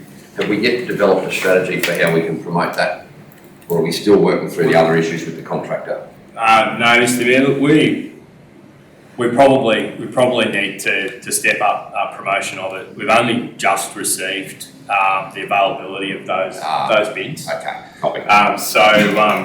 What has happened, probably by accident more than anything else, is that there have been probably need to get the numbers off relevant officer, but there's been a few of those bins that have been replaced and subsequently have reaped the benefits of that particular scheme. Okay. But it may be something that look, we probably need to look to potentially extend that into the first quarter of the next financial year, just so that we can maximise now that we've got the availability of bins. So there's been a few happen, but it's been costed elsewhere, obviously, because we've still got zero uptake of this as a special operating project, so it's probably just gone under something else. I suspect that might be the case, Mr. Mayor. Yeah. Can we just make that as a note to follow up on because we'll be looking at the third quarter budget review at the next meeting, won't we? The concern I have around, not concern, sorry, what I'm cautious of is that we've gone from having no bins being produced, none available. I don't want to exceed any potential supply. Yeah, got that. So that's just that'll just be a bit of a balancing act, and honestly, I haven't really given too much thought at this stage as to how we might crack it. I'd be comfortable if officers just looked at it and said, look, we can do this on a community by community basis so that we can restock our supply. And so we go, right, let's just go biggest community first. Let's go right Buckhorn. Once we've gone right over, we've had them for a month, and we can resupply. Right, let's do Aramac. Then right, let's do Muttawarra. Let's do Alpha. And I would suggest respectfully doing Alpha and Jericho last. Their bins there have been maintained by a contractor right the way through now. So probably my experience looking around the 5 communities is the average of the bin life and maintenance of the bins probably superior there than would be the case here. So I'd suggest my advice to officers would be to, if you're going to do it community by community, leave the 2 eastern communities to 4th and 5th on your list. Through you, Mr. Mayor, on that subject, does the contractor, with all the technology they have on their truck, do they have the capacity to say, in a certain town, like X amount of bins had an issue, and that might give us a guideline, and then if we sort of work on, like, even a 50% take up of that, or 25% take up initially, and then... Yeah, through you, Mr. Mayor, they certainly do, but they haven't formulated a plan or suggested a plan to us with regards to that condition assessment. There've probably been some beneficiaries where a complaint has been made by a resident, and they've said, look, you've broken my bin, and based on the almost TMO, we're going back to the video ref and having a look at what we can determine as to the condition of the bin as it's being lifted up and any potential additional squares that might have been put on the bin. And in that case, and it's been, I think, maybe 2 or 3 bins where they've just gone, yeah, fair cop, we'll replace the bin at our cost. No, they haven't looked at a condition assessment or sort of report as such. They're probably a precedent for it. Oh, I just thought, with the technology, it might be something that their system can relatively easily and not too timely say, oh, right, there's 50 bins that in Buckhorn need replacing, 17 in Muttawarra and 6 in... Where we are now and sort of becoming a little bit more familiar with the contractor, I'd potentially suggest that we come up with our own determination as to what qualifies for that particular subsidy. We'll consider what might qualify for that particular subsidy, because there are bins out there that are broken with large cracks in them and whatnot that are probably 30 years old, that I would see as going to the top of the tree. But of course we can't make someone, and as long as they can still be picked up and they're not falling apart whilst that's occurring, the contractor is also happy to continue picking them up. So one thing the truck capacity also has is the ability to carry and effect repairs to bins where that could be perceived as having happened during the Breaks lift. in the Yeah, process. so they carry lid pins, wheels and two spare bins. Yeah. So where our operator detects that there's been potential for damage to the bin having occurred in the bin lift, including if it's overloaded, they're not leaving a homeowner without a key. And that's tracked and mapped and dated. Yeah. Yeah, no, well, because my understanding is that, yeah, the technology that sits on that truck is, for what it does, is pretty sophisticated. Yeah, absolutely. It certainly is. Yeah. And I'd say bins are a little bit like watch batteries. The second one's probably never going to be as good as the first one that you got. But some of our bins we've had for quite a while, whereas I bought a couple of new ones and The density of the PVC. Plastic, yeah. Plastic, yeah. All right, Goal 3, transport. Just moving on here, Chris, I know that you are still working, or you've got teams of people still working on it. Are we any closer to finalising on a design and an order for, and indeed the size of the order, that rural address signage program to? Well, I did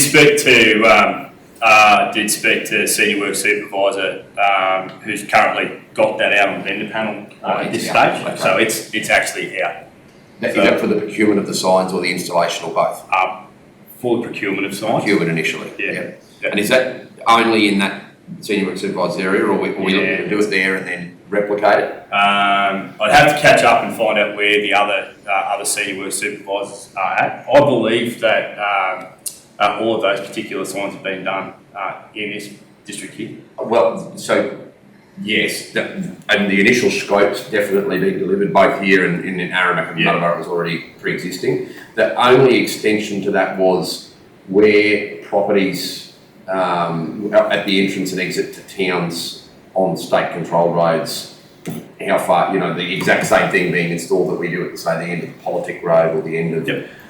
So whether we looked at whether that could be extended if there's any money left in that bucket, or whether we put it together as a future project so that if you say leaving Jericho heading down the Narberthong Road, sorry, not the Narberthong, leaving down the Jericho Blackwall Road, all of the Blackwall and Regional Council properties that adjoin that directly onto that road would be listed on the entrance and exit to town. Okay. And perhaps the same for, say, heading on the Cap Highway from here towards Jericho, the same thing. And obviously what we've already got installed is, say, Richmond Hills Road. There's a sign there with the 3 properties down that. So on that sign, you just put Richmond Hills Road turn off, and then when you get to there, then that data that's down that road would already appear because we've already done it. So I don't know, that would be just, and maybe we just do it once, do that alpha end, and then we look at the effectiveness of that and the cost in it, and look, it could be a little bit problematic where you've got a number of them, but I'm just thinking if you look at, say, the Aramac area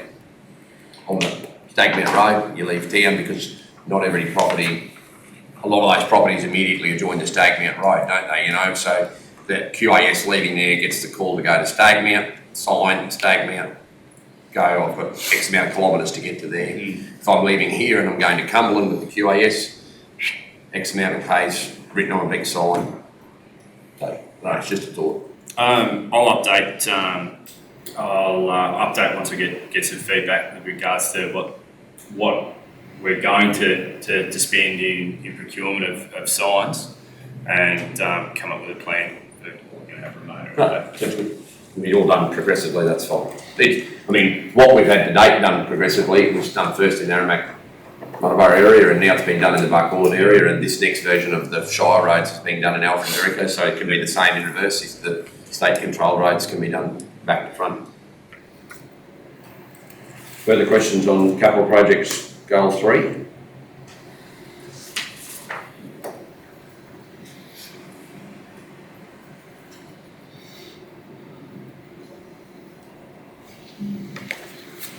Goal 4, economy. Has the RLO developed a plan? He advised me there was a few safety upgrades that were required at the Dip Yards Alpha, a couple of gates predominantly. Have we got that yet planned out? Yeah, so there's a number of items that have been identified at the Alpha Dip Yards, and they are currently on vendor panel. Additionally, there's some work he's looking into around the compressor for the dip. Excellent. Agitator, yeah.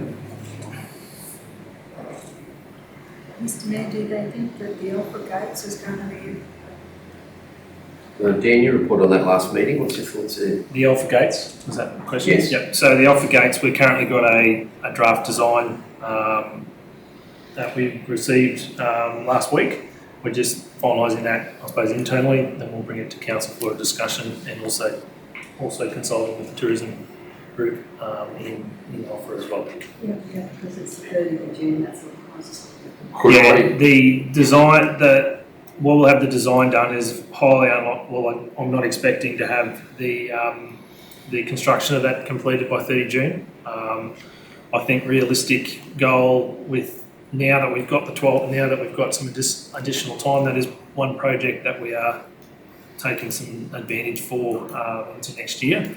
Probably around June, we would expect that we'll be able to bring the report to council to adopt the design and be able to go to tender for the construction of that project. It is likely that we might have some additional funding needed to support the construction of that project. We have got some savings in some other W4Q projects, so we are looking at some options there to see if we can move money around and have council consider that as well. So there's a bit to it. Yeah.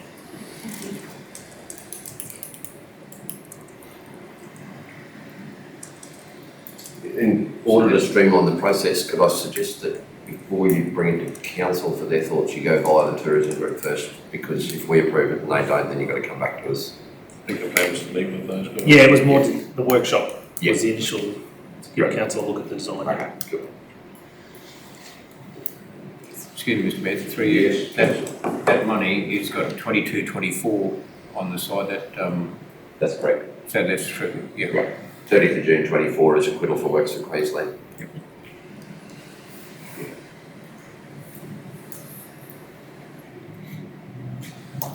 The bursaries have been advertised.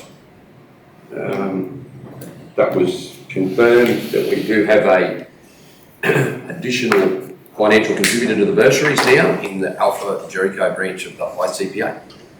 Actually, sorry, I don't know if it is Alpha Jericho, not just Alpha. No, I think it's Alpha Jericho. It is, it's a combined branch. They've contributed $4,000, so that's absolutely fantastic. That will mean we'll now have 6 bursaries to hand out. 3 funded by council, 1 by GBA, 1 by Westec and 1 by ICPA. I just think it's fantastic that obviously the 2 partners with council in the first place, but now it's grown, like it's people are picking up on that. Kids and young men and women from right across the council area have benefited. I see no limit to the number that could support this down the track. If other major corporations that operate in our region want to contribute, the more incentive financially and recognition we give to people who are undertaking either tertiary or skills-based training, the more it probably becomes a cool thing a little bit and talked about.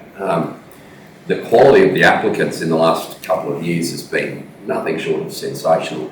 Can I just say through you, Mr Mayor, please, if people promote it, because I have only to date received 1 application thus far.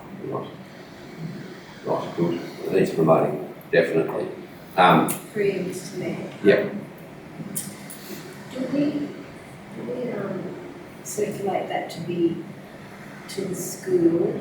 Yes. Just so that, I know maybe the I have. year 12s don't have exactly something there. I did send it to them. Yeah. Councillor Williams, yes. Yeah. I sent it to both principals. Thanks. It's university and trades, isn't it? Trades and. Yeah, that's right. So, yeah, you see major corporate partners or universities that you have connections with, highlight to them the work we're doing and promote it, because it's becoming more and more financially challenging for people from regional centres. Of course, it dovetails nicely with the potential future regional university centre. You know, we've already been operating in this space, and if we can provide locally, God bless you, identified locations for people to study here, that it possibly might push that value of that bursary out a little bit more even for them if they're living and working from their home environment. So,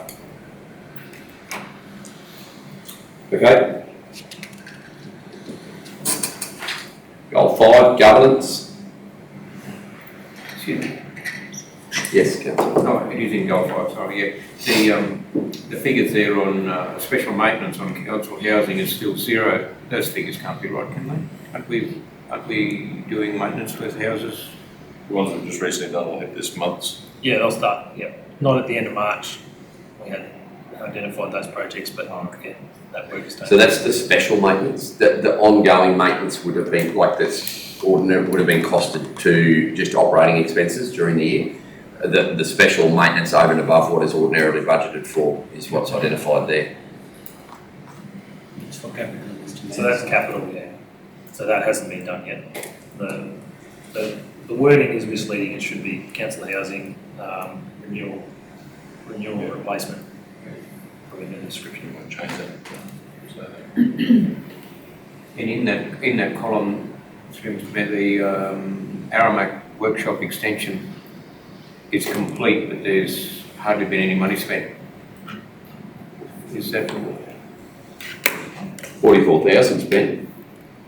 The variance is what you're looking at. So we're $5,000 under So budget. we got away with that reasonably well. 5,000 here and 5,000 there, you're pretty soon talking $10,000. $10,000 here and $10,000 there, you're talking $1 million. I reckon I heard a councillor say that when he first walked into this chamber, so that's a pretty good result, isn't it? Very good result. And the offer of upgrades hasn't happened. Yeah, what is that for? Christian? Sorry, Mr. Mayor, I actually don't.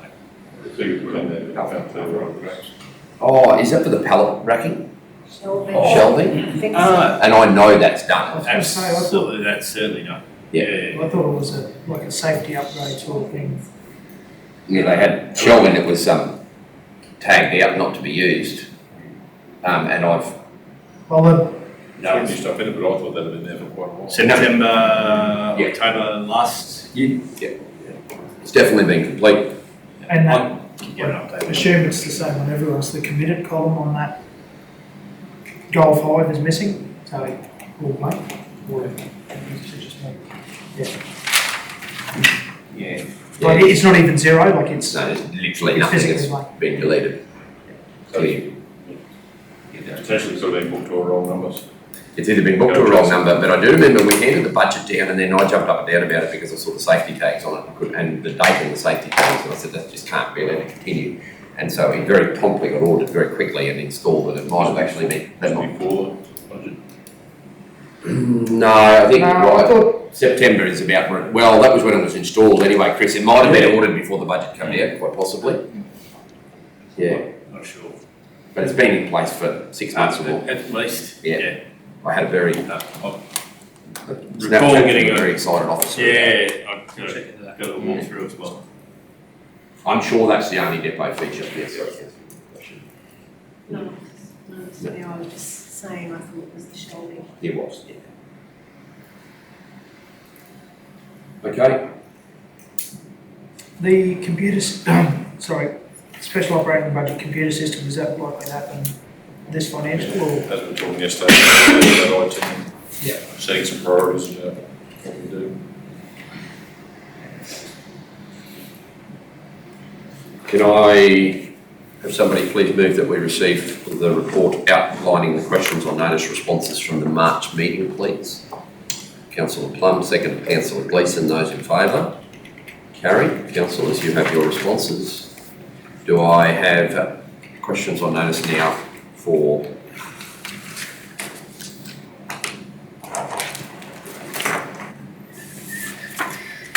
new?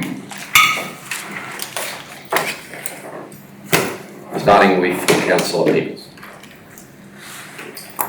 Mr Mayor, I raised this yesterday, and I don't know if there's anything we can do about it, but how can we possibly help clubs with some of the issues they're having with security? We've started to address that with it's a question on notice. I'll briefly answer it, so put it in there. I'll briefly answer it in that it was raised and discussed at length in our roundtable with OLGR, QPS and Council. And the follow-up one of those meetings is coming. We're still waiting for a couple of working groups to come report back to us, and we'll look to set the meeting probably in June, July. So I can continue to raise. That's an advocacy thing, so that's not an officer response. That's a council.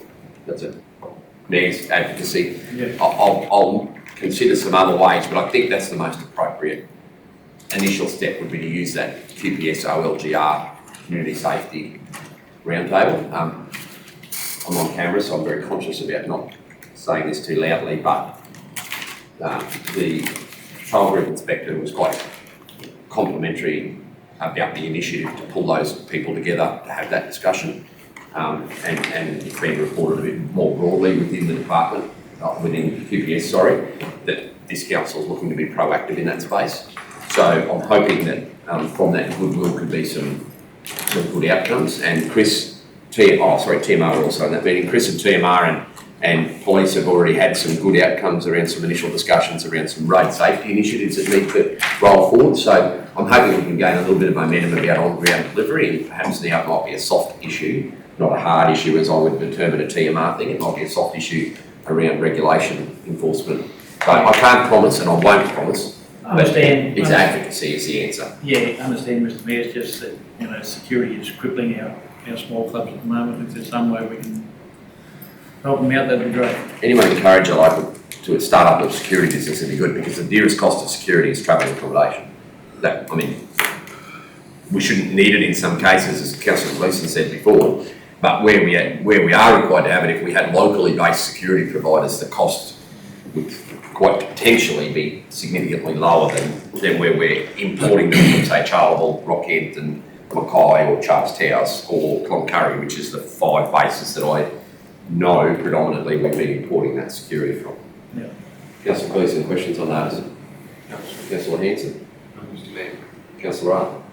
Mr Mayor, it's a question about council housing. I know we've touched on, and there's a mayor on minute, the Western Queensland Area Council's housing strategy, which is a higher level, and both the CEO and the Director of Finance have touched on some work that we're doing in the space of housing. I just don't want to see employees. I don't think in general we've been a good landlord, but not a good landlord, maybe not a good landlord, but yeah, how we've managed our housing. I just don't want to see employees disadvantaged because historically we haven't been on top of having leases and that. I just want to know, at this stage or in the near future, are we looking at vacating employees from housing? And perhaps an addition In to the your short question. term, longer term, in whether it's I know we've spoken about a housing strategy, but whether that means that we need to develop an employee housing policy to give council a bit more direction on what we would like to see, whether it's a recruitment and retention tool or just general upkeep of housing and inspections, and to help also then inform our budget and everything else. Very good question. I notice, and this afternoon's briefing session may provide some much more clarity for you in that space. I just hate to see even though we charge different rents for the category of the tenant, I would hate to see our employees disadvantaged because we're moving them but then maintaining external tenants. Point taken. Councillor Plum? I only have one, and that is at the end of Bloodwood Drive, where the fence and gate go onto the common. The gate is laying on the ground in pieces. So I was just wondering if we could put a new gate there. It's not a good look because we're down in the Bloodwood Drive. Because of all the big red and all that, people are sort of heading out that way. I just thought it's not a good look to see that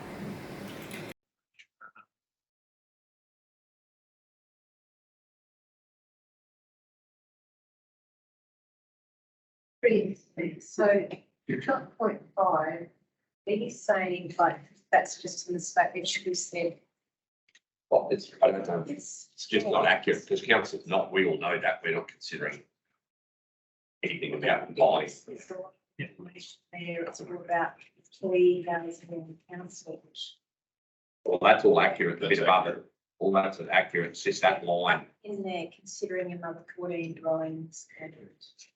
They pulled that information from their notes they obviously have had with the Department of Housing or somebody like that, because that's not relevant to us. It's not council, it'll be health and education. Just ask One of this, the, one for Jericho, one of the two for Jericho. Spare, what it says 3 dwellings for employees in Barkey as well as 6 contractor accommodation dwellings. What does that mean? What contractor accommodation dwelling? Which one? I think I know what it means, but I'm going to ask. I'm pretty sure it's houses that we are renting or leasing on behalf of employees. Oh, yeah, private. Not houses we own, but houses that we utilise. Yeah. Just 6 doesn't seem like the right number. I would think it's the right number. 3. 9. Sorry, Jenny. 3 or 4. Yeah, so. Do we have 2 contractors in houses in Aranaga? Yeah, that's right, yeah. But all the Bobby region, not just Bobby.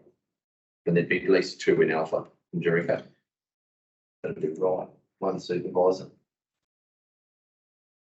We actually got a contractor in the council houses in Opera, I believe. Yeah, so that's what 100 is. For example, we're going to discuss this around employees. I really think we should move to a closed session because I'm nearly mentioning names of people in houses there. So just, I can just go into closed session, please, councillor people. Yep. Second to councillor Gleeson, those in favour. Carried. Can I have somebody move, please, that we move out of closed session? Councillor Henson moved, councillor Plum second, those in favour. 7-0. I don't think you've got to out, Mr. Mayor. Oh, no, sorry. I think we're up here now. Yeah, sorry. My bad. I don't even know why I did that. They're going to get that out. Actually, it's suggest we're probably going to end up with no video today. Again. The alteration that I heard here was that we add to page 2 of the document under the plan aims to a separate number, number 5. Support and assist in the facilitation of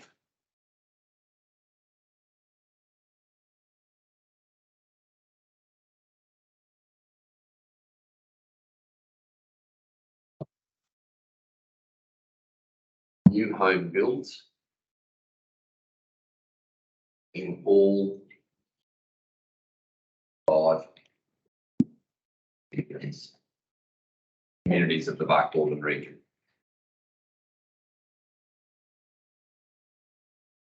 Full stop. Questions, comments? Yes, also endorse, that's right, so not adopting it. It's a meaningful difference, but it does actually matter.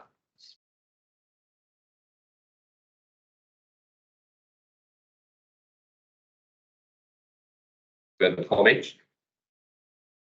Fix up those errors that are in it that the officers have noted. Do I have a mover? Councillor Rogers, second to Councillor Peoples. Debate. Being none, those in favour? Against? 7-0, motion carried. Passed to me this morning, received yesterday, was a letter from the West Tech Relays Association. Councillor Plumby, still on the executive there? Executive. Is anyone in the room? No. Chief Executive Officer, dear Shane. So where do you think, Mr. Mayor, do we have sponsors for Western? anyone here sponsor it? Yeah. You personally? No, that's right. Sorry. The West Tech Committee have had recent discussions with council officers regarding the potential refurbishment or upgrade of the showgrounds goods shed adjacent to the West Tech office building. The current condition of the shed has deteriorated significantly due to the infestation of birds and mice. Is this electronically received? Who got it? Yes, It is. To council or to Shane's emails? no, to Shane, to the While you're CEO. reading it, can you forward it to councillors? Everyone's got a copy, but I Oh. can forward it. Yes, everyone's got a copy. Oh, sorry. My apologies. I walked in after all you were here this morning. Sorry. It's sitting in front of me. All right, I'm not reading it. Sorry. Sorry. I have no intention of reading it. What do you want to do?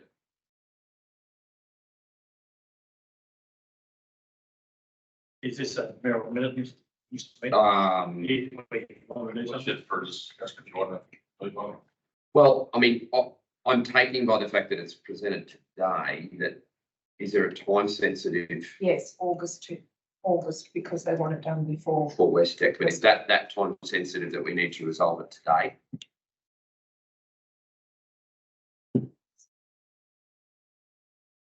We're going to go out to tender and then time it might take to file and build us. Next meeting, West FCA. That would be our bill of labour, can't do it. Which I'd suggest, Jenny, given what you've already said about other things, that we're probably a bit pressed for time. For our builder to provide the time in this time frame, You missed me, yes. Mr. Mayor, who owns the good shed? we do. We own it.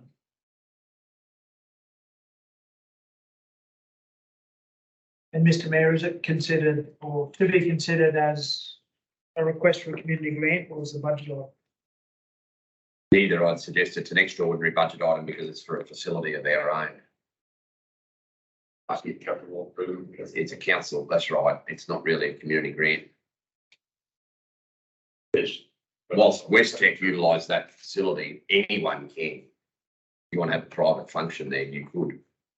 I nearly toyed with having the dinner for the, I think it'd be a great space for it. one of the dinner that we ended up having over at the racetrack. I told with it being there, and I wished we had it because even if we would have been like this, we would have been a little bit warmer than we were that night. Do you, Mr. Mayor, remember we got the price to actually do the fix up there and it was, Lots. which would be not, it would be a nice function facility because it is a nice big open space in there. I don't know what the. I don't know what the cost of installing that would be, but it is ours. It's damaged. I've worked it, so it's Councillor Arthur. We both know that it does need some improvement. I'm inclined to say that if a community group wants to put all the material costs together, we put it up. I just think it's a little bit unstructured in the way it's come to us, but none of us are blind to the fact that this conversation's been ongoing now since last West Tech. So, yeah, I'd like to see West Tech go and get some prices and bring it quotes for what's, for the install. well, I guess initially we'd have to tell them that we can't do it. Because they're in that letter, they're outlining that, if they buy it, can we do it? Often carried in tender process, so if that we were to be on us, tell them we didn't have a builder available. It shouldn't be too hard for us to know those. I think it'd be better. Yeah. Be better if we manage that process, not West Tech officers. If we're gonna do this, yeah, I think we manage that. So yes, I guess it's a little time sensitive. When's our next meeting? What do you think? To give the officers some cover here, do we move the Merrill minute today that we support the proposition for the shared upgrade arrangement whereby materials be purchased by the group and council covers the install with the final approval to be presented for the next meeting with the installation costs, so that we've got some idea that we're not signing a blank cheque for $60,000. Yeah. So we can formally support, which would allow the officers to go out on vendor panel, procure the installation costs. And then, like, we're literally only 3 weeks away from the next meeting, and then we come back with it. It's going to cost you this much to do that much work. Mr. Mayor, we have a response sent through West Tech for this because The next Westec meeting is the 8th of May and our meeting's the 15th and 16th. So That can five from the others. When's our meeting? Sorry, councillor Clark. this will be the 15th, 15th, is it? 16th, 16th, 15th, 16th, 15th, yep. It's when West End meeting. 8th. 8th, 9th. We'll let them know on the 17th. Can we just take out further report and change that sports request with a final decision?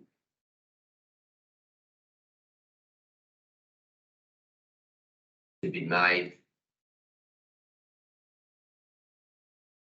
You know, I guess, it to me, we've got a council briefing on the 8th. They give us time. Bring some costings back. Well, if we haven't got it by the 8th, surely we've got it by the 15th. Yeah, Sorry? the meeting's the week after.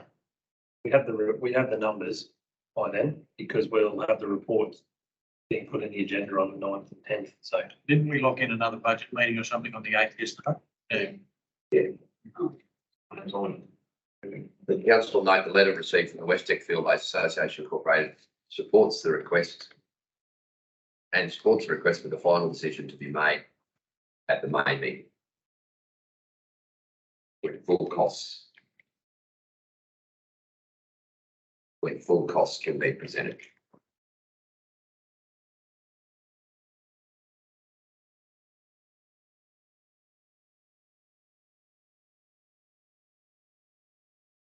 I'll move that. Second. Councillor Gleeson, those in favour? Motion carried. Close the meeting, 1 PM. Thank you very much.